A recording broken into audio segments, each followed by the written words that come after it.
My apologies, team. Keep it clean because we ain't got no special guests coming on the show today. I'm sorry for the inconvenience, but something else that was also an inconvenience for the Baltimore Ravens was when Diontae Johnson refused to enter the game against the Philadelphia Eagles after Rashad Bateman got hurt, and he couldn't come back to the game. So they were down receivers. They had just recently signed Diontae Johnson, so we were thinking, oh man, stay ready so you ain't got to get ready. The Baltimore Ravens had prepared themselves for this moment, but Diontae Johnson said, nope, I ain't doing it. And all we heard about that story was that he refused to enter the game. We never heard why. We never knew the reasoning. We never heard any story. Nothing. But that was all up until now. Because Diontae Johnson, he went on a YouTube channel called Sports and Suits, and he shared his side of the story and exactly what went down in that game. Let's listen. So Carolina, and then I went to Baltimore. Baltimore, that was a tough situation for me. Like I love the players and stuff. Like I love the organization, but it just wasn't for me. Like just going in, like I checked out mentally. And that's yeah. I just like felt like it's a mental game. I wasn't getting used, like, you know what I'm saying, and I wouldn't say like used as being selfish, like just feeling a part of a team. Yeah.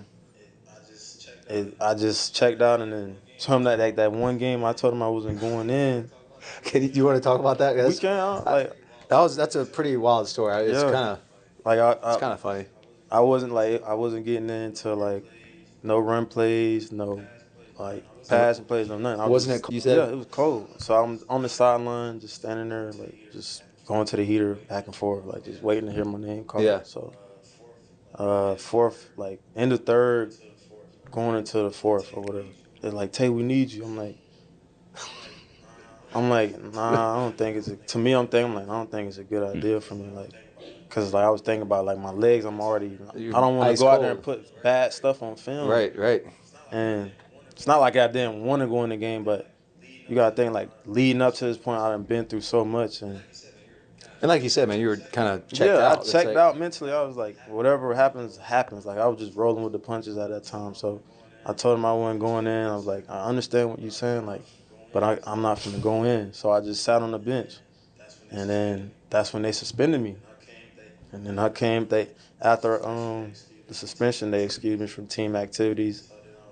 So then I was like, if I'm not going, because I already knew if I went back, I was going to be in the doghouse even more. Right. So I was just asked to get released. And then I got picked up by Houston. Wow. That was a lot to unpack there from Diontae Johnson. He just talked about how mentally he was just checked out. He said with the Baltimore Ravens, he appreciated the organization, but he just did not feel like he was really a part of the team. And that's interesting because, again, we only see what happens out there, and we don't even see all of what happens out there on Sundays, but we only see what happens out there on game days. And he did have a couple passes thrown his way here and there. They were trying some different stuff here and there, but maybe that wasn't good enough for him. And I know him and Lamar Jackson, they were like just out of sync by that much. So they weren't far off. But apparently, again, he said that he was checked out. And like the host of Sports and Suits, he did mention, like, football, a lot of it is mental, because it is. They always talk about how the game of football is 80% mental and 20% physical. And that's real right there, because if your mind ain't in it, if your heart ain't in it, then it's going to show. It's certainly going to show. And it obviously showed with Diontae Johnson and the Baltimore Ravens with his refusal to even go in the game. And it was very interesting what he said, because he talked about how it was late in the third quarter and they were like, hey, Tay, we need you. And he was like, no, I ain't going in the game. And he talked about how it was cold. He said it was cold. And that really, football is mental. It's mental. He said it was cold. He said he had been going back and forth to the heater, just trying to stay warm because it was a really cold game, which I understand all the players do that, especially the ones from down here from Florida, so I get that. But him saying that he had been checked out already, so he was already done. He let it be known he was already done. But then the part that's confusing for me is he said that he didn't want to go out there and put bad stuff out there on film. Now, business side, I halfway get it. I halfway get it, but there's half of me that doesn't understand it.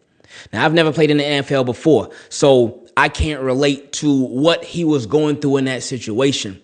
But the part that I get it, hey, you don't want to put bad stuff on film because this is your career. You got to think about your future. I get that. And you want to try to make as much money as you possibly can. I get that. You want to try to look as best as you possibly can. I get that. That's the half that I understand.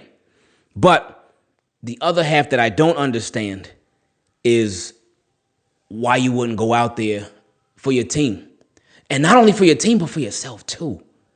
Because this is a big opportunity. This is an opportunity that so many people wait on. There's so many receivers or just players in general that will love to get picked up by a team or traded for by a team in the middle of the season, and you end up being the third or fourth wide receiver, but then your number gets called. Your number gets called after a couple of weeks, and the 1A, 1B, one of the top receivers goes down. Another one of the receivers, I believe, Nelson Aguilar, I believe he had went out too, I believe. And this is what, obviously you don't want to wish injury on nobody ahead of you. Of course not. But you waiting for your opportunity. So your opportunity was right there. And he said, no, I don't want to put nothing bad on film.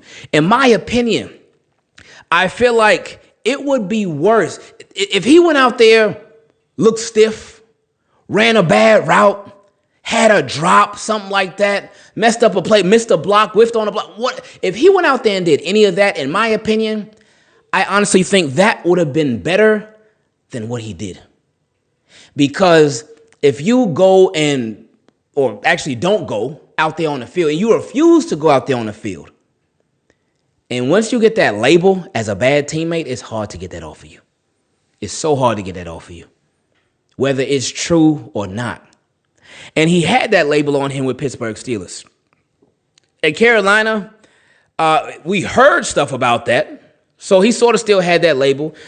With the Baltimore Ravens, he had that label again. Then he went to the Houston Texans, and then he still had that label again.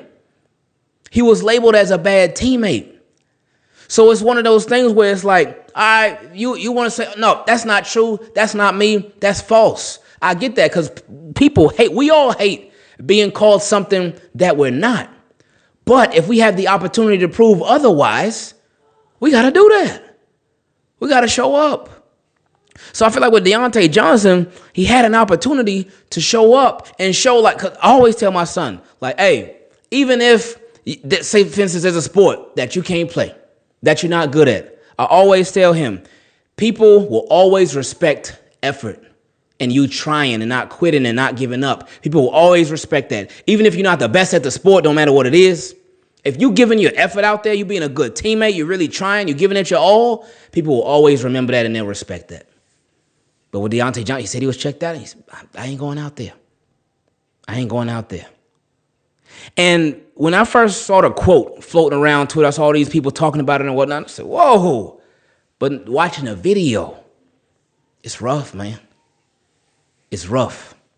And it does not help, in my opinion, doesn't help his case, again, with him being labeled as a bad teammate or whatnot.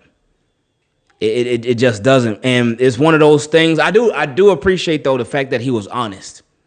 He let it be known. He said it because he could have been like, oh, no, I don't want to talk about that. But the host asked him, he said, you want to talk about that? It's a funny story. He said, yeah, no problem. I respect that. I respect that like crazy. Because if you're willing to be as honest as he was, especially about something that could be, it was damaging to your career, even more damaging to your career. That's real. That takes a lot of guts. So I appreciate that from Diontae Johnson. And we'll see how he does over there in Cleveland. It's going to be interesting to see how he's used, how he's implemented into the Cleveland Browns offense. Who's going to even be throwing him the ball, we'll see. But this was just one of those things where I feel like he made his situation a lot worse. Because, a lot of times, for me, because I know football is a nasty business. The NFL, they be doing some people real nasty. It's a game, man. It is a game, and it's a nasty, nasty game. So a lot of times when things come up, when players are trying to get more money, players trying to get more guarantees and whatnot, I'm all with the players. I get it. Go get your money. If you got to hold out, you got to threat, hey, I want y'all to trade. whatever. Get your bread. I get it from the player standpoint. But this is one where it's like the Ravens got it right, man. They really did. Because what else should they have done? Held him hostage? No. Eric DeCosta, he talked about that. He always talks about that. He said, hey, if somebody don't want to be here, we ain't gonna hold them hostage. Somebody want to be released, they want to be traded, they want to go. Okay, cool. No problem. No problem. He said that for years, and he's shown that for years. We see guys like Hollywood. He wanted out. Eric DeCosta, okay. Orlando Brown Jr., I'm a left tackle. Eric DeCosta, okay. Hayden Hurst. Eric DeCosta said, okay. So you see, Diontae Johnson. He said, can y'all release? Okay. That's Eric DeCosta, man. Okay. So I just I do hope he does get things turned around though. But again, this has seemed like a pattern because we always heard stuff about him in the locker room in Pittsburgh. Ain't hear really too much of it in Carolina, but this with the Ravens, and then with the Texans, they even said stuff over there too.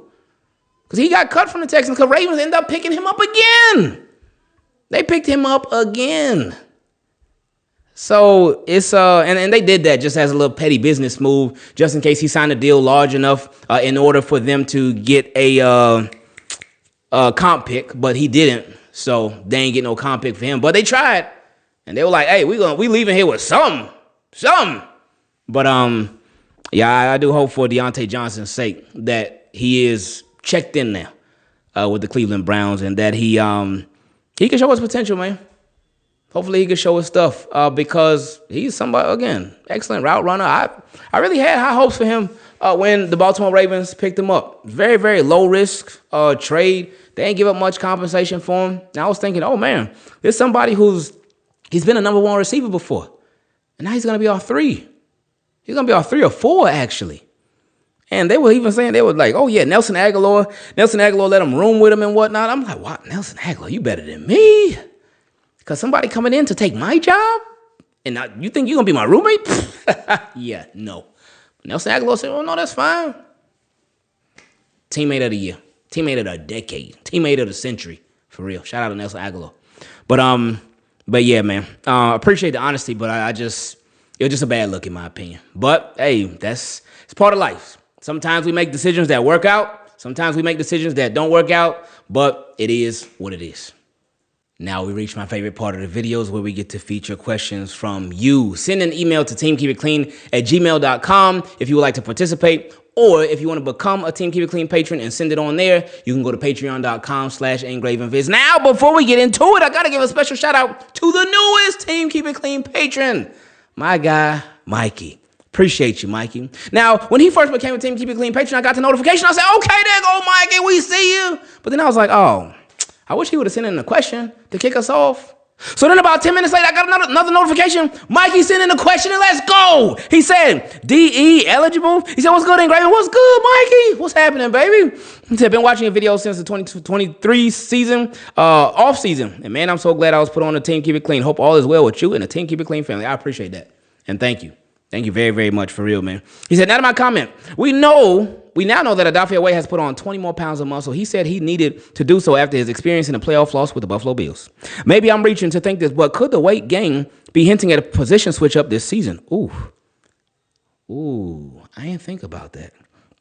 He said, we've seen many guys switch from edge to defensive end and found success.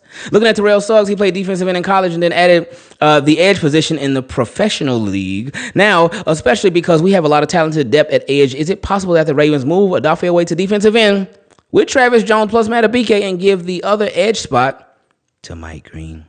I think that would be insane if we played that card and it worked. I can't say that it would hurt for us to try. Let me know what you think, Ingraven. Keep doing your thing, man. And much love to you and all the Team Keep It Clean family. Very blessed to have come across your content, and much love to you going forward. I appreciate this so much, Mikey. Thank you. For real, man. Thank you for that a lot, man. That's real.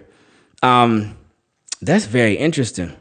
See, the way I looked at when you first brought up him switching, because before he was a edge outside linebacker.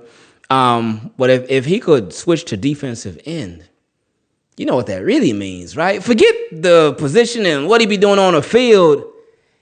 It's about this. That would be about that bread. about that money. Because edge, defenders, pass rushers, defensive ends, I'm 99.9% sure they make more money than outside linebackers. Like, look at Myles Garrett, defensive end. Look at TJ Watt, defensive end. Well, he was outside linebacker, defensive end, but yeah, they made that. Micah Parsons getting ready to any day now. I know Dallas, they like waiting to the last second, but any day now he gonna get paid. Defensive end, like they make that bread. So I think that's what the position switch would really be about. Not just him changing position and changing his role, but him trying to change his bank account for the better. Oh, hold up. Hey, my guy ain't stopped there. He sent in another one. He said the best secondary of all time. Hey, whoa. Hey, now hold up now. That's, we got some heavy hitters out there.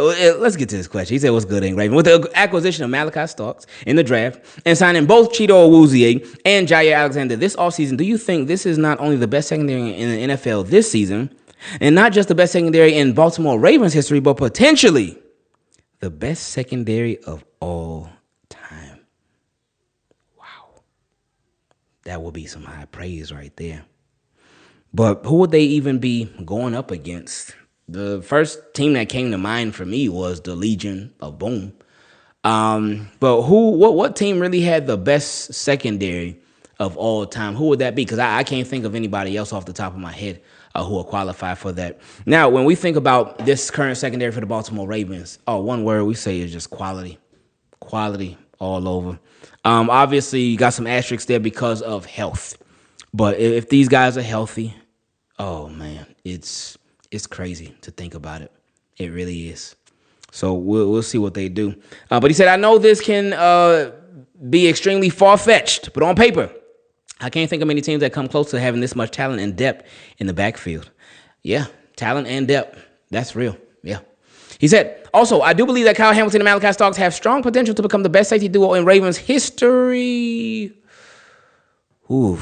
Now, you did say duo, though, because obviously Ed Reed, when you think about the best safety, not only in Ravens history, but ever, Ed Reed. Ed Reed.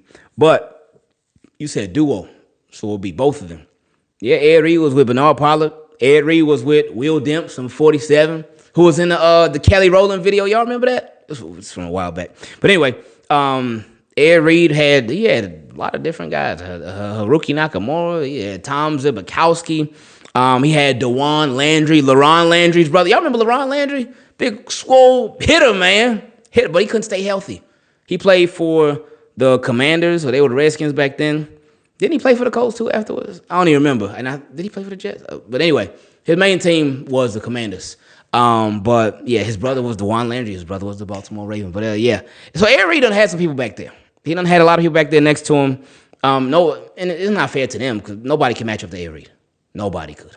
But you said duo, not single safety. He said, yes, even better than Ed Reed and Bernard Pollard. No disrespect intended. However, he said, if you guys think I'm delusional for these takes, it is what it is. That boy's, hey, these are my takes, and if you don't like them, that's okay.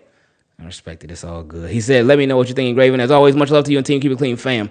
I appreciate that a lot. Now, again, best safety duo, and Ravens, this.